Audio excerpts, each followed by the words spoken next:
Hi అండి, నేను మీ Chandrika. Welcome back to ask wonders. ఈరోజు వీడియోలో ఉగాది సందర్భంగా మీ ముందుకి బొబ్బట్ల రెసిపీ తీసుకొచ్చానండి. చాలా బాగుంటాయి. అలాగే దీన్ని మనం గోధుమ పిండితో చేస్తున్నాం కాబట్టి హెల్దీ కూడా అనమాట. ఫస్ట్ టైం చేసుకునే వాళ్ళు కూడా చాలా ఈజీగా చేసుకోవచ్చు. ప్రాసెస్ ఎక్కువ ఉండదనమాట. అండ్ అలాగే టైం కూడా ఎక్కువ తీసుకోదు. ఇన్స్టెంట్గా అప్పటికప్పుడు చేసుకోవచ్చు అనమాట. 3-4 రోజుల పాటు నిల్వ కూడా ఉంటాయి. చాలా రుచిగా ఉంటాయి. తప్పకుండా ట్రై చేయాల్సిన రెసిపీ. మరి లేట్ చేయకుండా రెసిపీ ప్రాసెస్లోకి వెళ్ళిపోదాం. ముందుగా ఒక బౌల్ తీసుకొని పచ్చి శనగపప్పుని 200 గ్రాముల వరకు తీసుకోండి. 1 కప్పు వరకు అనమాట. నేను చూపించే కొలత 200 గ్రాముల వరకు ఉంటుందన్నమాట. శుభ్రంగా 2-3 సార్లు బాగా కడిగి మళ్ళీ తిరిగి నీళ్లు పోసి 2 గంటల వరకు నానబెట్టుకోవాలి. ముందుగా బొబ్బట్ల కోసం మనం పిండిని అయితే ప్రిపేర్ చేసుకోవాలన్నమాట. ఇక్కడ నేను 2 కప్పుల వరకు గోధుమ పిండిని అయితే తీసుకోవాలండి. కరెక్ట్గా మనకి 350 గ్రామ్స్ వరకు ఉంటుంది. అలాగే చిటికెడంత ఉప్పు కూడా వేసి, అలాగే 1 టేబుల్ స్పూన్ వరకు నెయ్యిని కూడా యాడ్ చేసుకొని పిండిని బాగా మ్యాష్ చేస్తూ చక్కగా మనం కలుపుకోవాలన్నమాట. నెయ్యి అంతా కూడా పిండికి బాగా పట్టేలాగా పిసికి బాగా కలపండి. ఇప్పుడు దీంట్లోకి కొంచెం 1/2 టీ స్పూన్ వరకు పసుపు కూడా యాడ్ చేసుకోండి. పసుపు వేసుకున్న తర్వాత కూడా పిండిని బాగా కలుపుకోవాలన్నమాట.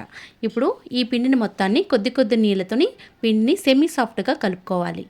పిండి అనేది మనం ఎంత బాగా కలుపుకుంటే బొబ్బట్లు అనేవి అంత సాఫ్ట్గా చక్కగా వస్తాయి అన్నమాట. చూసారు కదా, పిండి మొత్తాన్ని కూడా ఇలా బాగా నొక్కి పెట్టి పిండి ముద్దని బాగా కలుపుకోవాలన్నమాట.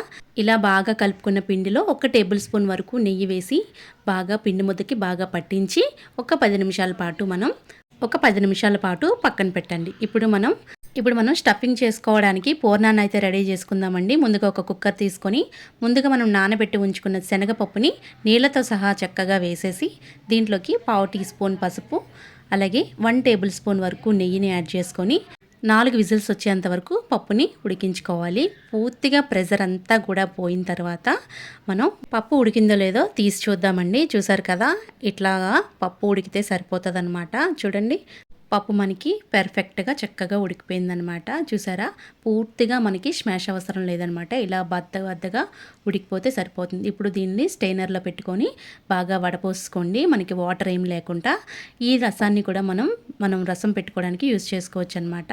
అయితే ఒక మిక్సింగ్ బౌల్ తీసుకొని ఇప్పుడు ఈ శనగపప్పుని మొత్తం కూడా మిక్సీ జార్లో వేసుకొని చక్కగా పల్సిస్తూ గట్టిగా మనం రుబ్బుకోవాలన్నమాట. ఒకవేళ మీకు మిక్సీ జార్ తిరగట్లేదు అనుకుంటే కొద్దిగా వాటర్ని వేసుకొని చక్కగా ఇలా గట్టిగా రుబ్బుకోండి. ఇప్పుడు ఒక కడాయి తీసుకొని 250 గ్రాముల వరకు బెల్లం తీసుకోండి. బెల్లం తురుము, అలాగే 1/2 కప్పు వాటర్ని వేసి బెల్లాన్ని కరిగించుకోవాలన్నమాట. జస్ట్ బెల్లం కరిగితే సరిపోతుందన్నమాట. ఎట్లాంటి పాకము రావాల్సిన లేదనమాట.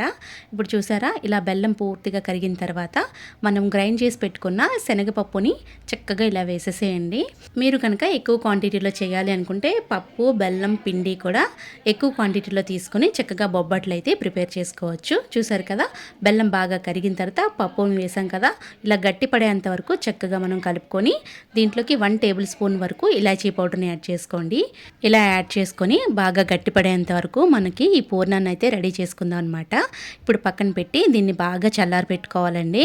పూర్తిగా చల్లారిన తర్వాత 1 టేబుల్ స్పూన్ వరకు నెయ్యిని యాడ్ చేసుకుని చక్కగా బాగా కలపండి. బాగా కలిపి రౌండ్గా బాల్స్ లాగా దీన్ని చుట్టి పెట్టుకోవాలన్నమాట. పూర్తిగా చల్లారిపోతే మనకి బాల్స్ అనేవి చక్కగా వస్తాయన్నమాట. చూసారు కదా, మనం పిండి ముద్ద ఎంతైతే తీసుకుంటున్నామో అంతే సైజులో ఈ పూర్ణం కూడా ఉండాలన్నమాట. ఇలా బాల్స్ అన్నీ రెడీ చేసుకున్న తర్వాత పిండి నానిందో లేదో చూద్దామండి. చూసారు కదా, పర్ఫెక్ట్గా మనకి పిండి కూడా బాగా రెడీ అయిపోయిందనమాట. స్మూత్గా ఉంది చూసారా.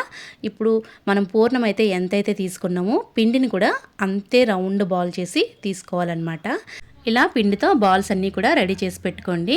చూసారు కదా, ఇలా రెడీ చేసి పెట్టుకున్న తర్వాత దీన్ని మనం ఒక ప్లాస్టిక్ కవర్ కానీ బటర్ పేపర్ కానీ తీసుకొని చక్కగా దీనికి నెయ్యి అప్లై చేసుకొని మనం పిండిని బాగా చేత్తోని చక్కగా ఇలా చపాతీ ముద్దలా అత్తుకోవాలన్నమాట. మధ్యలో పూర్ణాన్ని స్టఫ్ చేసుకోవాలండి. చూసారు కదా, నేను ఒకటి చేసి చూపిస్తున్నాను కదా, ఇట్లాగా చక్కగా మనం పిండి ముద్దని కవర్ చేసేసి మళ్ళీ పైనుంచి కొద్దిగా నెయ్యిని అప్లై చేసుకొని చేతితోనే బొబ్బట్లు అనేవి మనం ఒత్తుకోవాలన్నమాట. చూసారు కదా, ఇట్లా రౌండ్గా బొబ్బట్ షేప్ వచ్చేంత వరకు ఇలా రుద్దుకుంటే సరిపోతుంది. చూసారా, డైరెక్ట్గా మనం చేత్తో తీసి పెనం మీద వేసి చక్కగా నెయ్యి వేసి బాగా కాల్చుకుంటే బొబ్బట్లు అనేవి చాలా ఈజీగా చాలా సింపుల్గా చేసేసుకోవచ్చు. ఒకవేళ మీ దగ్గర పూరీ మేకర్ ఉంటే దాంట్లో ప్లాస్టిక్ కవర్ పెట్టి చక్కగా బొబ్బట్టు షేప్ వచ్చేంత వరకు చూసుకొని ఇలా వేసేసుకుంటే సరిపోతుందనమాట. చూసారు కదా, బొబ్బట్టు బాగా కొంచెం కాలిన తర్వాత పైనుంచి కొద్దిగా నెయ్యి వేసి అటు రెండు వైపులా కూడా మనం గీ వేసి కాల్చుకొని ఇలా చక్కగా కాల్చుకొని ప్లేట్లోకి తీసుకుంటే మనకి బొబ్బట్లు అనేవి చాలా ఈజీగా చేసేసుకోవచ్చు అనమాట. చూసారు కదా బొబ్బట్లు ఎంత బాగా వచ్చాయో. చక్కగా మీరు కూడా ఈ ఉగాదికి ఇంట్లో ఇలా చేసుకోండి, చాలా టేస్టీగా ఉంటాయి. అలాగే 4-5 రోజుల పాటు నిల్వ కూడా ఉంటాయి. చాలా బాగుంటాయండి. ఒకసారి ఈ వీడియో చూసి ట్రై చేయండి. జస్ట్ మీరు నేను చెప్పే కొలతల ప్రకారంగా తీసుకుంటే చాలా ఈజీగా మీరు బొబ్బట్లు అనేవి ఈజీగా చేసేస్తారండి. చూసారు కదా, మరి వీడియో నచ్చితే లైక్ చేయండి, షేర్ చేయండి. మీ అమూల్యమైన ఫీడ్బ్యాక్ని కామెంట్ సెక్షన్లో కామెంట్ చేయండి. మరిన్ని వీడియోస్ కోసం మా ఛానల్ని సబ్స్క్రైబ్ చేయండి. Thank you for all.